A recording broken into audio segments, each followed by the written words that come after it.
Actually, everyone's not in yet, right? I can still make a change, right? Don't even say that. Ellie's going to have a heart attack. You have 32 people in the room. Okay. And with that, thank you everyone for joining us right on time, and we will clearly get started very shortly.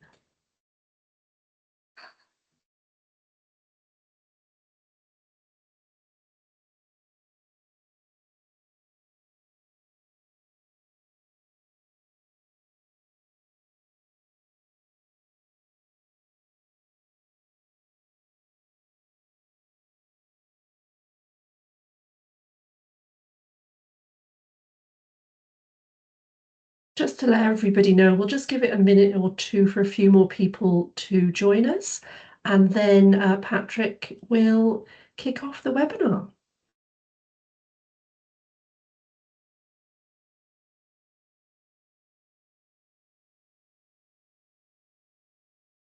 So give me 1 second. I'll be right back.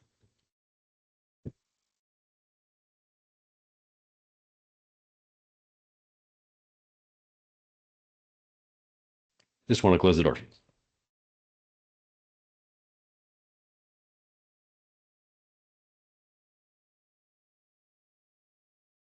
Wonderful. I think we should get started because I think there's lots of content to get through, and we can leave plenty of time for your question and answers.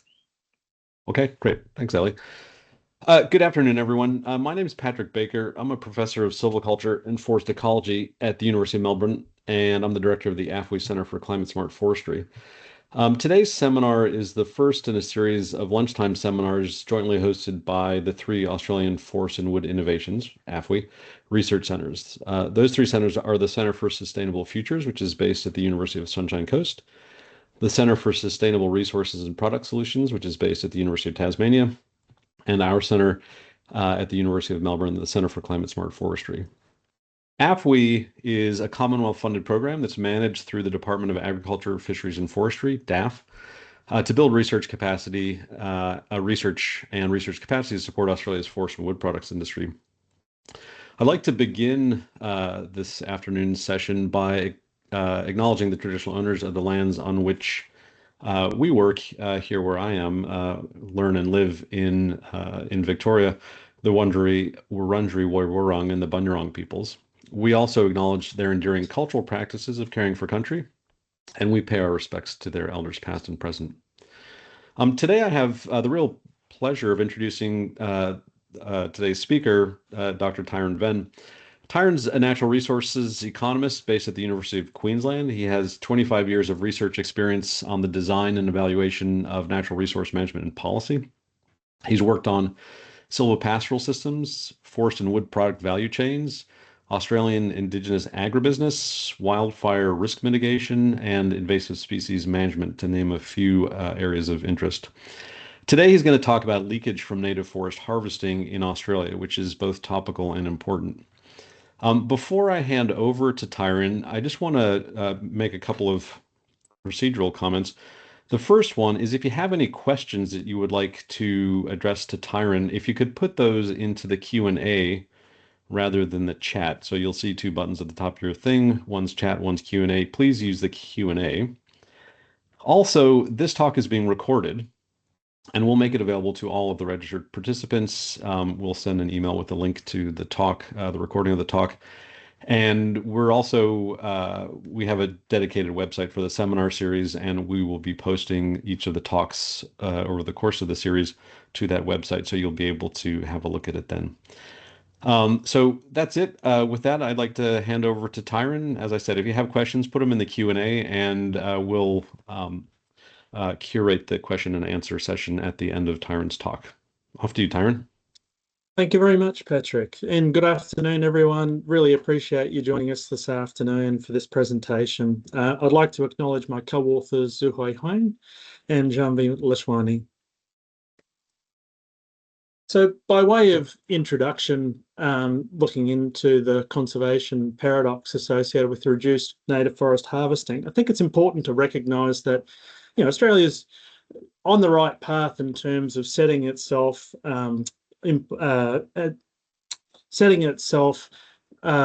ambitious environmental targets. For example, we've signed up to net zero by 2050, and we're a signatory to the 30 by 30 goal associated with the Kunming-Montreal framework, as we should be doing, right, as a high-income country.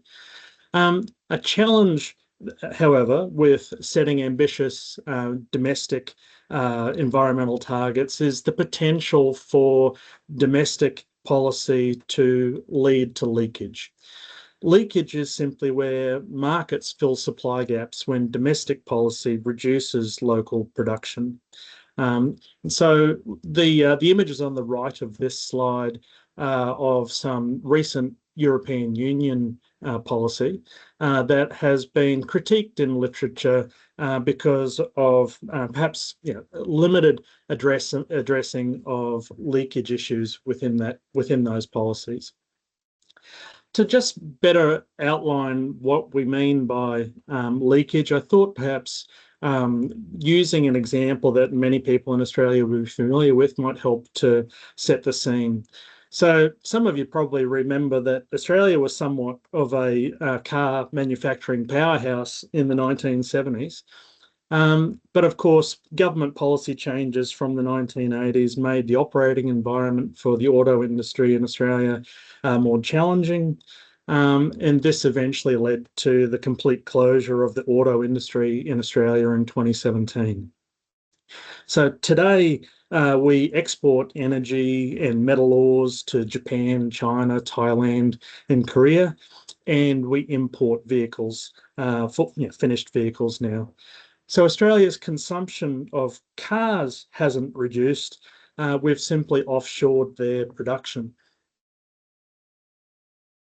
So I guess a question then arises, how does this relate to forest management in Australia? We've seen domestic forest closures over the last few decades. We're certainly seeing rising imported timber, a lot of it very decorative and beautiful, like the images there on the left-hand side of the page. But of course, an underlying question is, where is this timber coming from? So this study is about better understanding where this timber is coming from and what the implications of that may be. By way of introduction, then I'll just produce or report some statistics from the Australian Bureau of Statistics and ABARES that sort of set the scene for the analysis I'm going to present. The first figure here is Australia's timber producing forest area.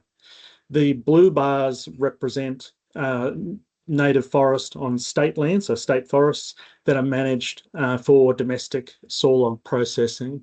And we can see the downward trend from 1996 to 2024. The orange bars represent Australia's softwood plantation estate, managed for sawlog for domestic processing. That's been fairly static over the last 30 years or so, static in area.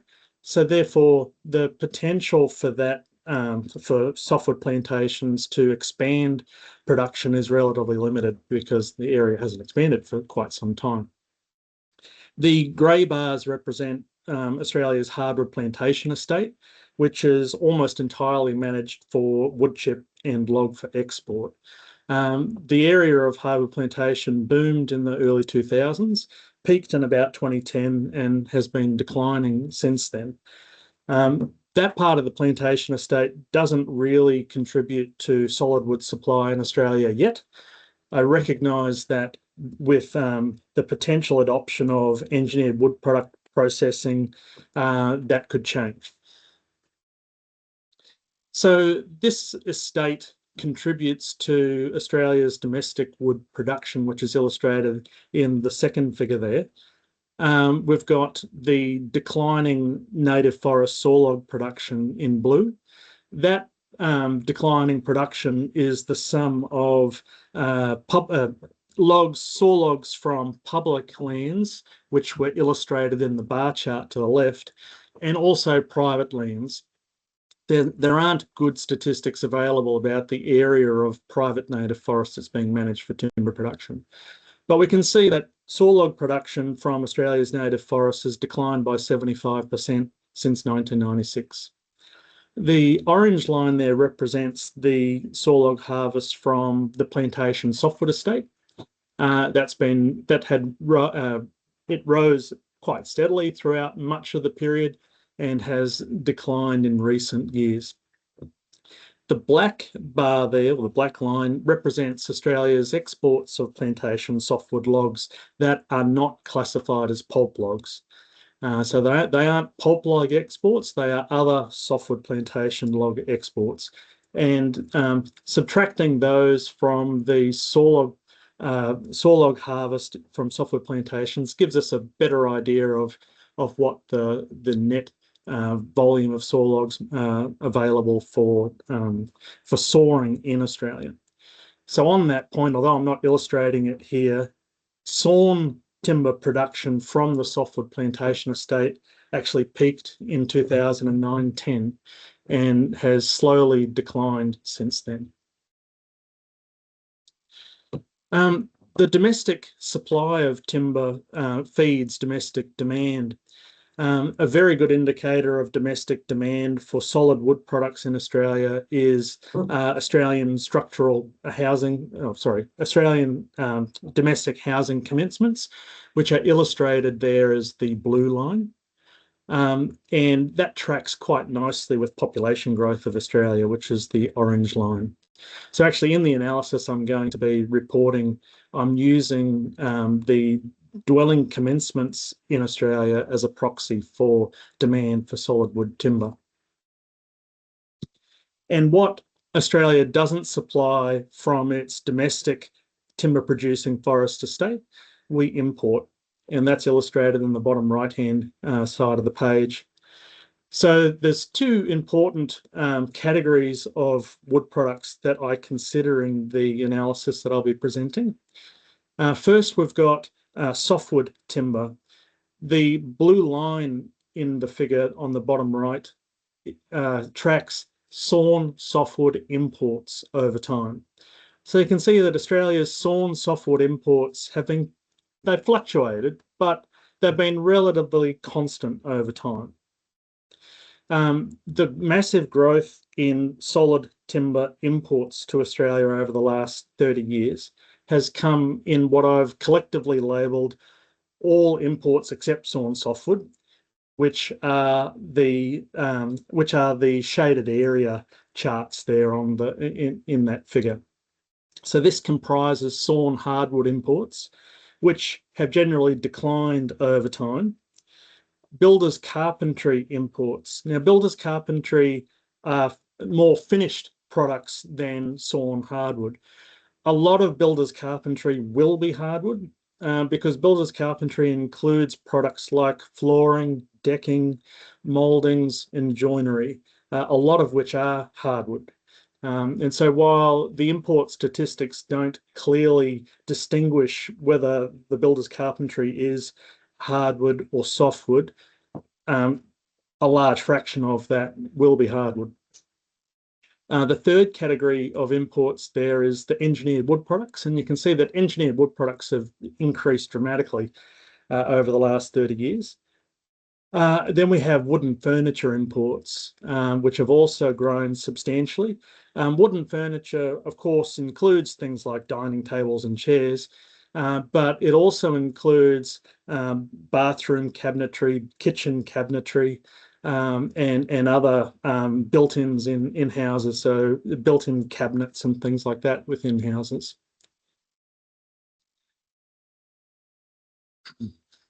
So with this data then, we've looked at how we can use this data to estimate the impacts of changes in domestic supply on demand for imported timber.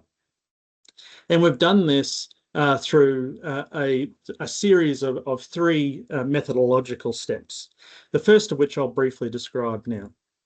So we've put together a vector error correction model, which is a sophisticated statistical tool that is especially useful for data that are co-integrated, like market data. And what do I mean by co-integrated data? Well, let's just take a look at the figure on the right-hand side. This is a hypothetical of rising timber imports, the red line, over time. So y-axis is timber imports, x-axis is time. And you can imagine that in Australia's timber market, there are several factors that influence the volume of timber imports over time. Firstly, we've got domestic native forest timber supply and domestic plantation timber supply. We would expect that as those levels of supply increase, that would generally tend to put downward pressure on our need to import timber. Alternatively, as domestic timber demand increases, if everything else stays constant, there's no increase in domestic supply, then we'd expect that that's going to put upward pressure on timber imports. And finally, when Australia exports timber produced domestically, that clearly leaves less within Australia to service Australia's timber market. And so that will also tend to put upward pressure on timber imports if everything else stays constant. And so it's that co-integrated market setting that's captured by the vector error correction model.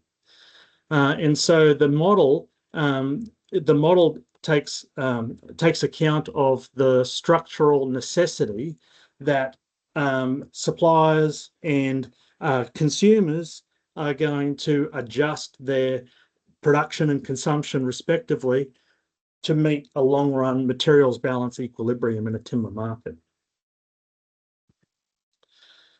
Now, in addition to trying to track how much timber we're importing and the extent to which that might be driven by changes in domestic supply, we're also interested in where that timber is coming from.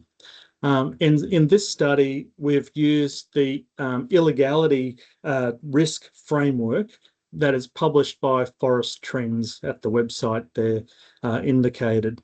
So as indicated on this map, nations with red dots are considered to have a high risk of illegal harvesting or trade in wood products.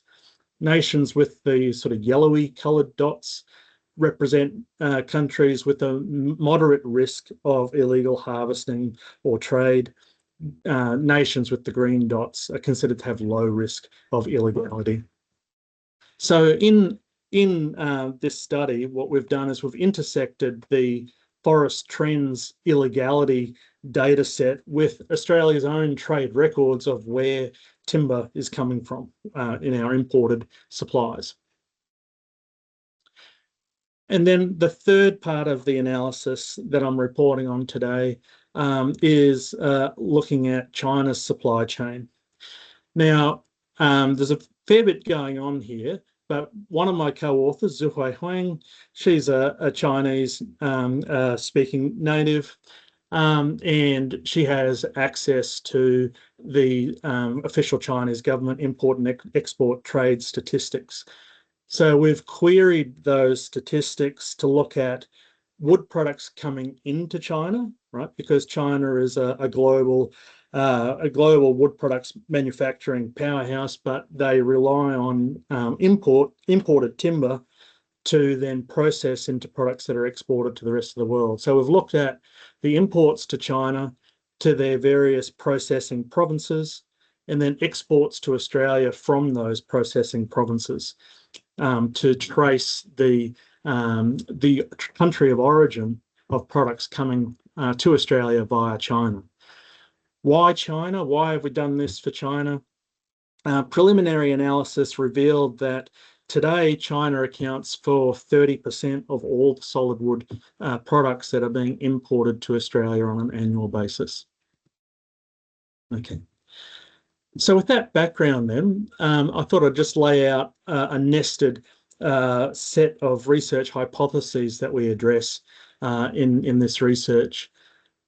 The first hypothesis is that imports fill domestic supply shortfalls. Now, when stated that way, that probably seems fairly obvious, but there's an important and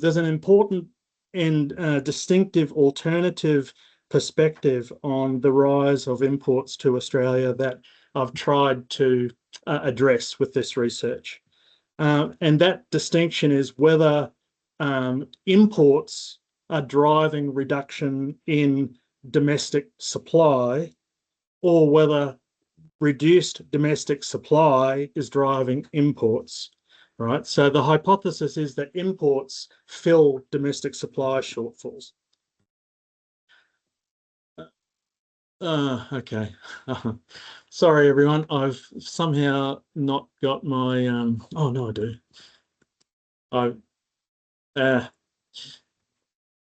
The second hypothesis is that Australian plantation timber has not substituted for native forest timber. Okay. I have no doubt that historically plantation timber has substituted for native forest timber. The question is, has it recently? The hypothesis is that it has not. I have to type through these. The third hypothesis is that the majority of reduced native forest timber production has leaked to imports.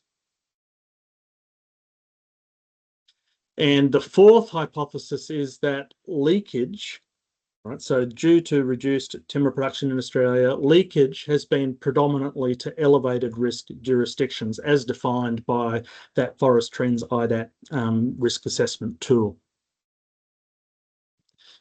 And finally, apologies for this, finally, hypothesis 5 is that the majority of the intended environmental benefit of reduced native forest harvesting in Australia has been offset by leakage to elevated risk imports.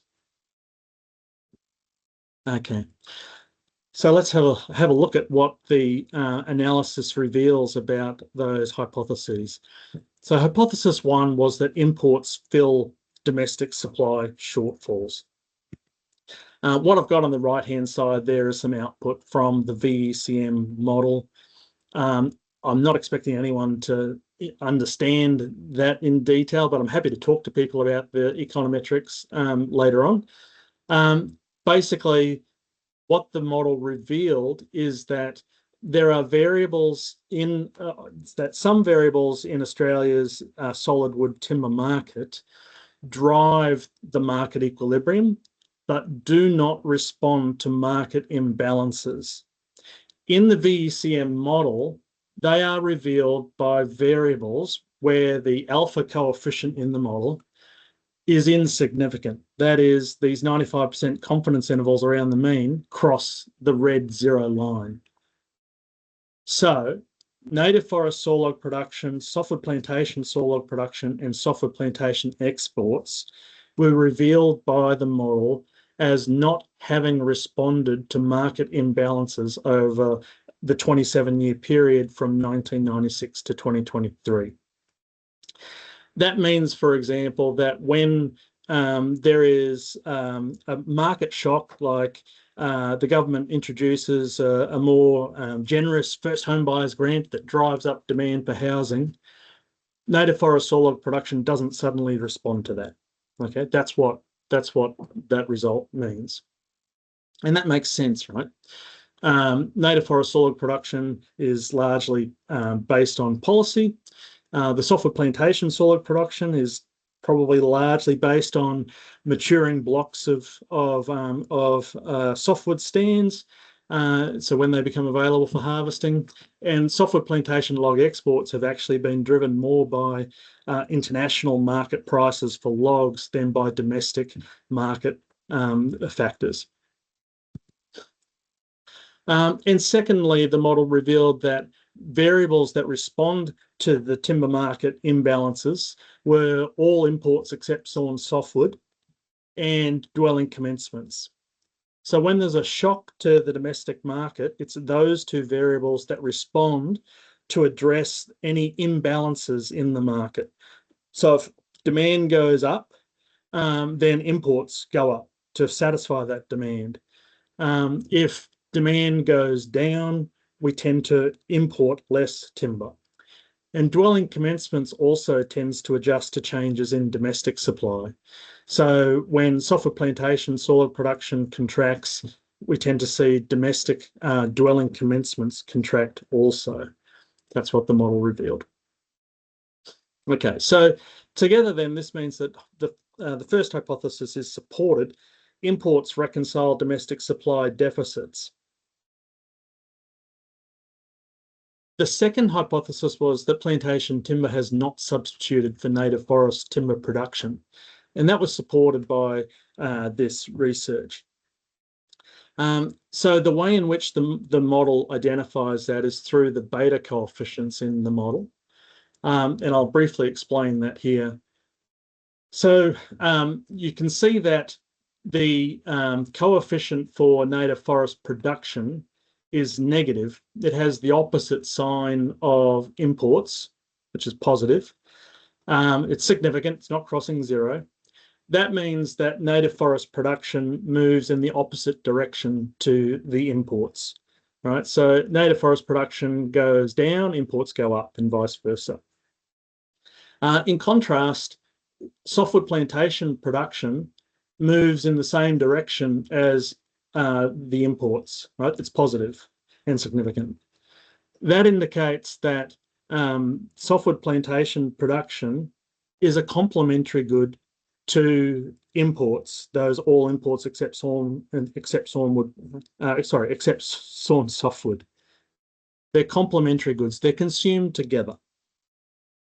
Whereas native forest products are substitutes for these imports. Okay.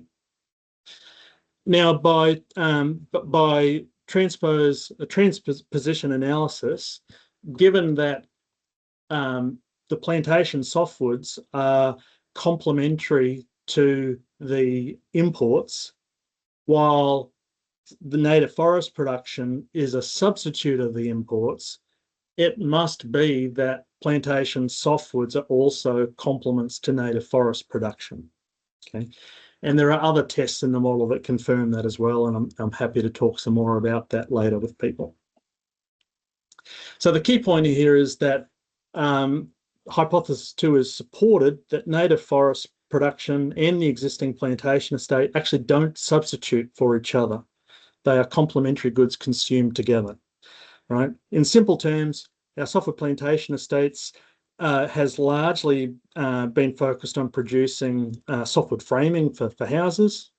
Our native forest timber production has largely been about producing complementary goods to that, like flooring and decking, staircases, mouldings, and so on. Hey, Tyron, can you give your camera a tap? It's glitching quite badly. Okay, and I actually can't, I'll see if I can find where I am. There we go. Yeah, my apologies, everyone. What I might do is I'll just turn that off briefly, and I can turn it back on later. Just need to give it a rest. Okay. All right. Hypothesis 3 was that the majority of reduced native forest timber production leaked to imports. The figure at the right there shows the result from the vector error correction model analysis. It found that the mean level of leakage to international imports was 81,000 cubic metres per 100,000 cubic metre reduction in native forest timber production. This is a pretty substantial result, obviously. It's a very high level of leakage, and it's one that we'll return to later. So this supports the third hypothesis. The majority of reduced native forest sawlog production has leaked to imports. 81.3% has leaked to imports. Looking just now at the ILAT illegality risk. So remember, all I've done here is intersected Australia's trade data from ABS and ABARES. I've intersected that with the ILAT illegality risk tool to produce some statistics about the proportions of imports coming from elevated risk nations. The pie chart here below is capturing the situation from 1996 to 2000. So in that time period, about 74% of our imports were from low-risk nations, principally New Zealand, North America, and Western Europe. China accounted for 2% of our solid wood imports, and you can see the others listed there. Looking at it in the bar chart to the right, I have split our imports in 1996 to 2000 into sawn softwood imports, the SSM, and all imports except sawn softwood, AMES. And it indicates that the level of imports with elevated illegality risk accounted for about 20 to 24% of all of Australia's imports at that time, depending on how you treat the imports for which no nation was specified in the data sets that I had available to me. Now, moving on now to more recent times, looking at the trade from 2018 to 2022-23, we can see that there's been a large increase in the proportion and volume of elevated risk imports coming into Australia. So elevated risk imports, as identified by the ILAT illegality risk tool, now account for 50% of our imports every year. The standout statistic here is the rapid rise of China from 2% of our market to 30% of our import market over that time. Other new entrants into the supply chain for Australia are Russia, and Vietnam and Thailand, who have all become much more important than they were in the previous time period. So low-risk imports now account for only half of what we import. The bar chart on the right-hand side, I'm just going to see if I can turn my camera back on. The bar chart on the right-hand side captures this broken down into the sawn softwood imports, SSM, and the all other imports, AMES. And we can see here that the sawn softwood imports haven't changed very much over time, right? We've got a similar volume of sawn softwoods coming in, and there's been growth of elevated risk sawn softwoods. The massive change in import volume coming into Australia has been in everything else except sawn softwood, and the vast majority of that is coming from elevated risk nations. So in summary, 81.8% of the growth in sawn softwood imports from 1996 to 2000 was from elevated risk nations, and 86.8% of the growth in all other imports except sawn softwood was from elevated risk nations. Therefore, hypothesis 4 is supported. A very high proportion of import growth has been from elevated risk nations. And hypothesis 5 is also supported. A high proportion, in fact 70.6%, of the leakage from Australia's native forests has been to elevated risk nations. And that 70.6% is the 86.8% that's elevated risk coming into the country, that is in the all imports except sawn softwood category, multiplied by the 81.3% leakage that we identified a slide or two back. And this figure captures the global impact of Australia's increasing demand for elevated risk imports.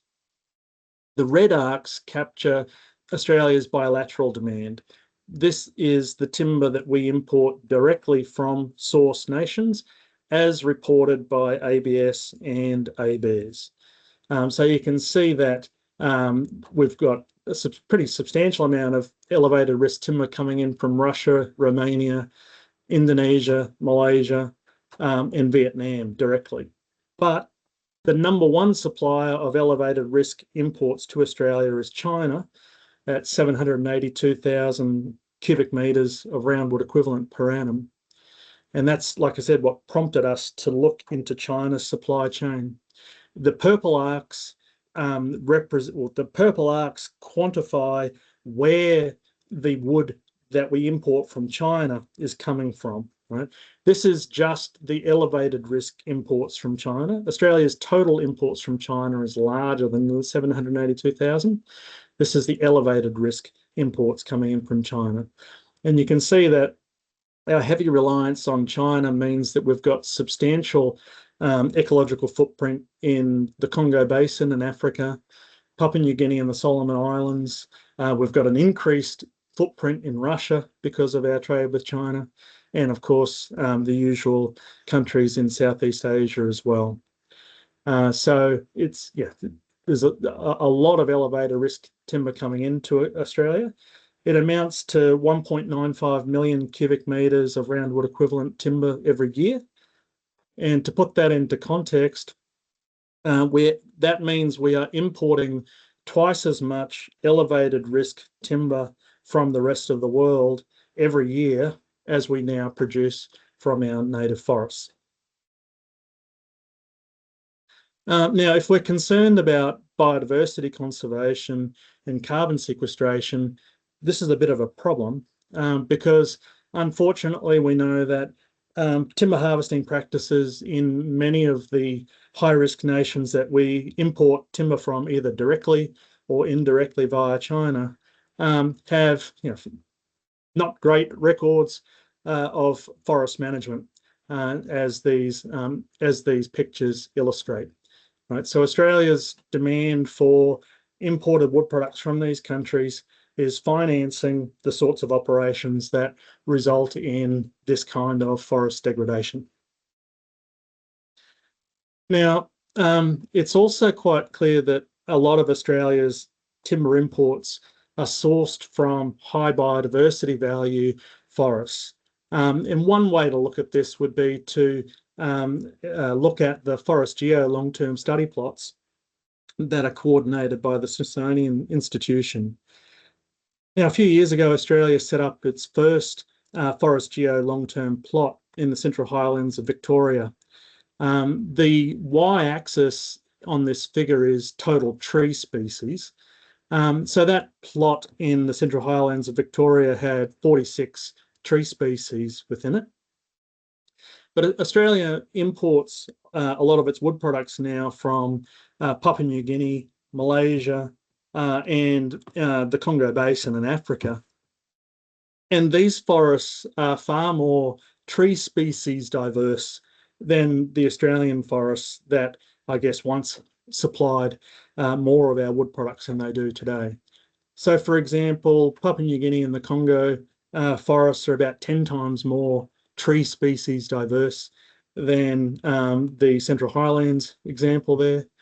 And the Malaysia Forest Geo plot is about 26 times more tree species diverse.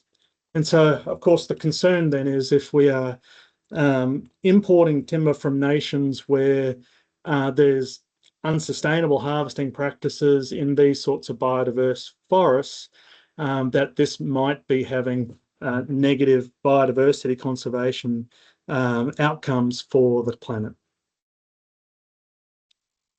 We can actually try and quantify the biodiversity conservation impacts through the trade data that I've analysed in this study.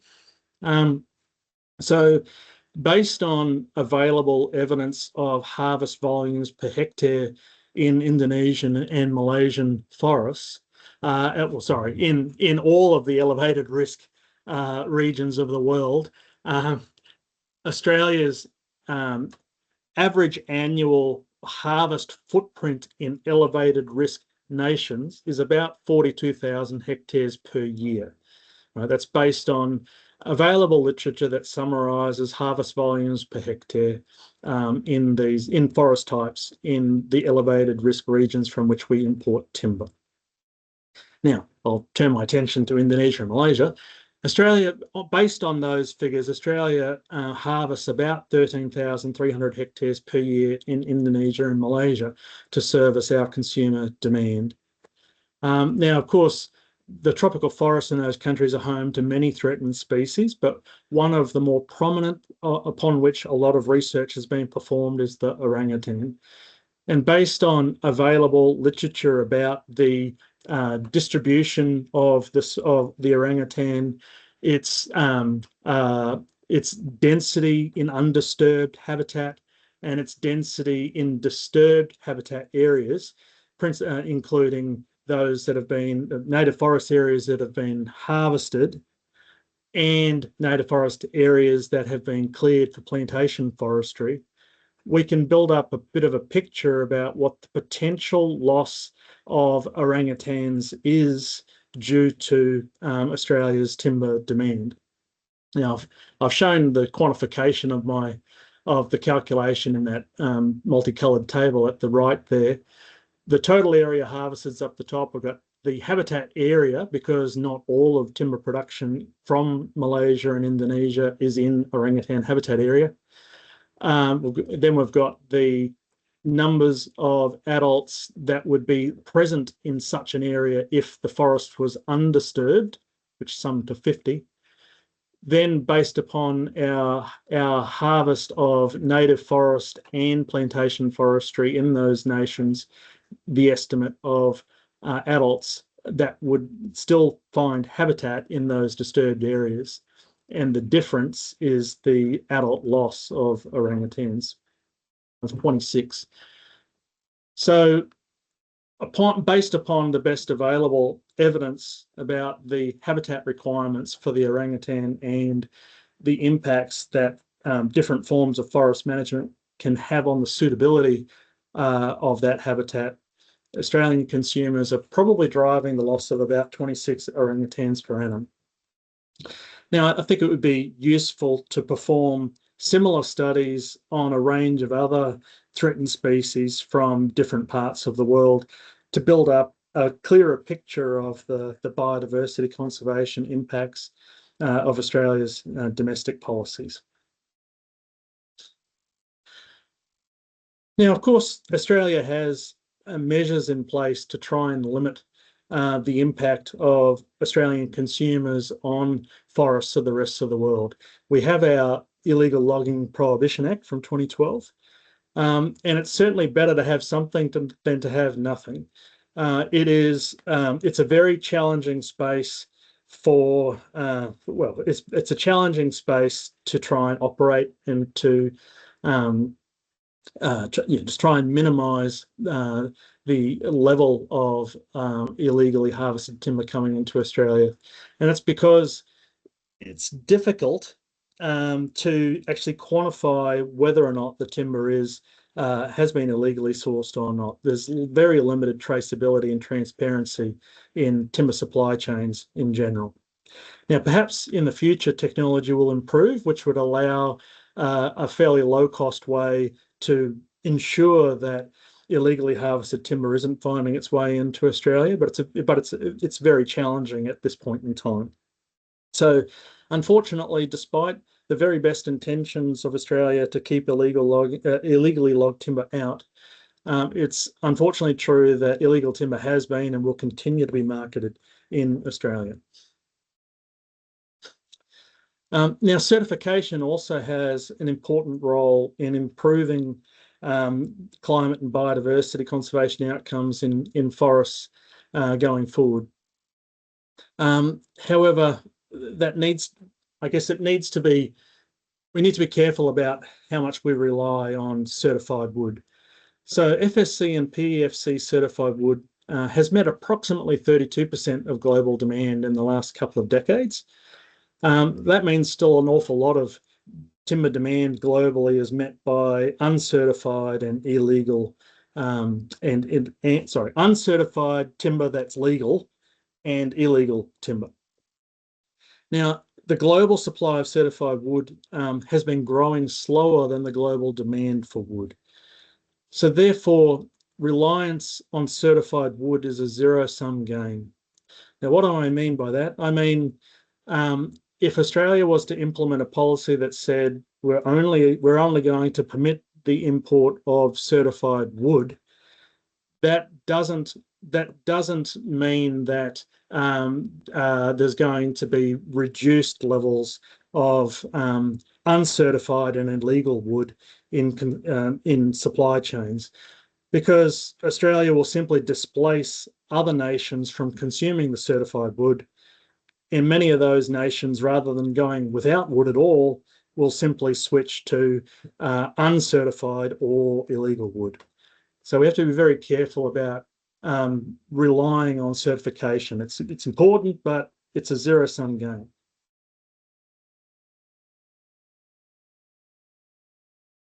I guess all of this brings us back to looking at Australia's native forest policies and what does it mean for Australia's native forest policies. So I think, yeah, that's one of it. Yeah, what does this mean for Australia's native forest policies? Recently, the New South Wales government announced creation of the Great Koala National Park, and this is going to reduce Australia's supply of native forest timbers further. It's been proposed that this would be funded by carbon credits through the in development improved native forest management ACU method. Those carbon credits are discounted by a 5% risk of reversal buffer and a 5% risk of leakage. Okay, so the carbon credits generated by reserving the forests are going to be discounted by 10% for those reasons. The evidence I've presented here today suggests that reduced native forest harvesting in Australia results in leakage to international timber at 81.3%, and 86.8% of that is to elevated risk nations. So based upon the work I've presented here today, that 5% carbon leakage discount seems low. So take-home messages to get out of today's meeting. First of all, reduced native forest timber production has increased imports. Most important growth. The growth has been supplied by. Most import growth has been supplied by high-risk countries, and this raises concerns about the global impact of Australian policy. And so Australia provides a cautionary tale for other high-income countries. What might we do to address the problems that I've outlined in today's presentation? I guess firstly, we should be ensuring that forest policy is evidence-based in Australia. Second, we can consider environmental tariffs on timber imports. This is a recognition, I think, that as well-meaning as the Illegal Timber Import Act and reliance on certified timber is, it's not going to address leakage and global impacts in developing countries. Environmental tariffs could raise the cost of imported timber from high-risk nations. That is going to impact on timber suppliers in Australia. It's likely to raise prices of timber in Australia. That could be good for expansion of domestic capacity. It might also lead to some substitution to less desirable products like steel and concrete. So there's things to consider there. So I think the prospect for environmental tariffs on imported timber from high-risk nations is worthy of consideration, but it needs to be evaluated. And thirdly, we can implement policies to secure sovereign timber capacity. And this sort of brings me back to the diagram I've got at the right-hand side. So because we're dealing with a market system here with supply and demand, where timber demand is going up, right? Australia's demand for timber is not going down, it's going up. So that's the driving factor here. What can Australia do to try to minimise its need for timber imports? Well, so of course we can improve, we could potentially improve productivity from our native forests? So can we consider opportunities to raise production from our native forest estate? Are there opportunities to try to expand domestic plantation timber supply? Are there also other opportunities to improve recovery of solid wood products from the existing resources? This could include things like expanded capacity in engineered wood product manufacturing. So there are different things that we can put in place to try and improve Australia's contribution to, I guess, global conservation. That's all I want to say today, and I look forward to taking your questions. I really want to acknowledge, with a big thanks, funding for this research from the forestry hubs, Northeast New South Wales, Southeast New South Wales, South and Central Queensland, North Queensland, and the Tasmanian research hubs or forestry hubs were instrumental in getting this research funded, and I appreciate that very much. I will hand it over to the moderators. Thanks very much for listening, and look forward to responding to your questions. Thanks very much, Tyron. That was a fascinating talk with some interesting, very interesting data about the interplay between domestic forest policy and global conservation and carbon outcomes. There are several questions in the Q&A thing. I'll give you a chance to have a sip of water there. Tom Fairman asks, I note your analysis runs until 2022-23. It's worth noting that major structural changes of native forestry in Australia have occurred since then. So obviously the closure of the Victorian and West Australian native forests. Do you have a sense of what these more recent trends may have been on imports?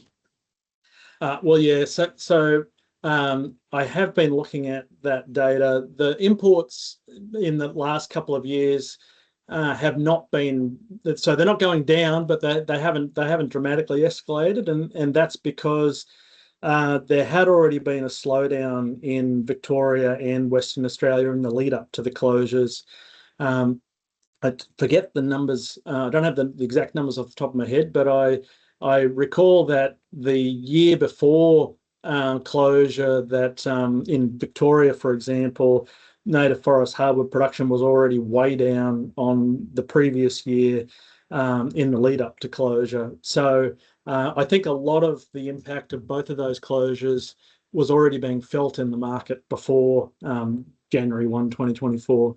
But the point's taken, sure, there has been an additional shake-up, and so it would be good to look at this analysis again in maybe another 5 years' time with some updated figures. Thanks. So there are two questions that are somewhat similar, one from Daniel Wright and one from Braden. I'm guessing Braden Jenkins. I'll read Daniel's because it's at the top of the heap here. So you highlighted a number of things many people working in native hardwoods could anecdotally put numbers against. Unfortunately, we're not just importing jobs in the form of timber production, we're also importing manufactured products. So there's two elements to that loss. Anecdotally, what's also changed dramatically and not shown in your analysis is an increased reliance on non-regenerative man-made materials, so composites, plastics, steels, PVC. Have you done any work on that element? So I guess effectively the substitution problem. Yeah. So if there was another piece before the substitution problem, I might need to get you to tell me that again in a moment. But yeah, look, I appreciate the question, and the substitution problem is potentially large. I've not looked at it. I totally acknowledge it's important, but can only do this a bit at a time. In order to track substitution into non-wood markets, I would have to look at the markets for those substitutes to try and tease out what fraction of market growth in those substitute products was driven by substitution from timber. So I agree it's very important because the emissions associated with some of those products, including steel, is likely to be substantial. But no, I've not looked at it yet. I would love to though, and I hope I can get onto that in the next few years. Okay, thank you. Helen Narung asks, in addition to illegality risk, is it worth considering the increased biosecurity risks that increasing timber imports from some of these high-risk jurisdictions or countries might present to Australia? Yes, thanks, Helen. Yes, absolutely. The biosecurity risks are real, and there's been some news stories recently about prospects of timber pests coming in on all of the imported timber. So you're right, that is an important risk that should be considered when we are thinking about, I guess, reducing our reliance on imported timbers. So yeah, I agree. Not something I've looked at, but certainly important. Rod Keenan has just posted a question. Thanks for the thorough analysis. Another policy measure is to invest in improved forest management standards in developing countries where we source timber. This could be by expanding certified forests in these countries. Can you explain why you think certification is zero sum? Okay, yeah, thanks, Rod. So, look, the idea of certification is great. The reason it's zero sum is because if there's a finite volume of certified wood in circulation in any given year, and global demand for timber products is rising. So if a nation such as Australia decided, you know what, we're only going to allow certified timber imports now, while that might help us feel good about the way we're managing our economy, it's simply going to displace other nations who are presently consuming certified wood, who'll be displaced because Australia will bid. Australia's going to offer a higher price if we only allowed certified imports. Australians would be paying a higher price than some other nations who were presently consuming that certified wood. That'll displace those nations. Largely, those nations aren't going to say, well, that's it, we just won't have any wood. Largely, they're going to consume other sources of wood, whether it's uncertified but legal timber or illegal timber. And that's what I mean by the zero-sum game, that while Australia can make its domestic economy appear greener, all we've really done is shifted the problem somewhere else. So that's what I mean. So I hope that answers Rod's question. Great, thank you. And then there are two questions, one from Lockie Clark, one from Morgan Roche. Have you published this yet? And I believe the answer to that is it's in review. Correct. Yeah. Sorry, guys. I forgot to introduce the paper by indicating that it's in review. So it's in review. Yeah. Hopefully within the next few months it'll be available, and I'm certainly I would certainly be happy to make that clear through distribution channels in AFWI so that everybody associated with the presentation can be made available or will be aware when it's published. Great.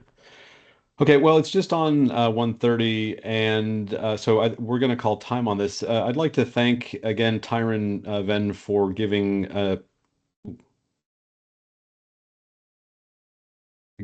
Sorry, I froze.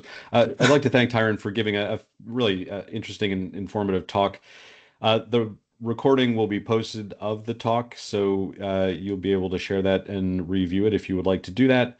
And we will send out announcements for the next AFWI seminar to come, so keep an eye out for that in your inbox. So thanks everyone for attending, and we look forward to seeing you at the next one. Take care. Thank you, everyone.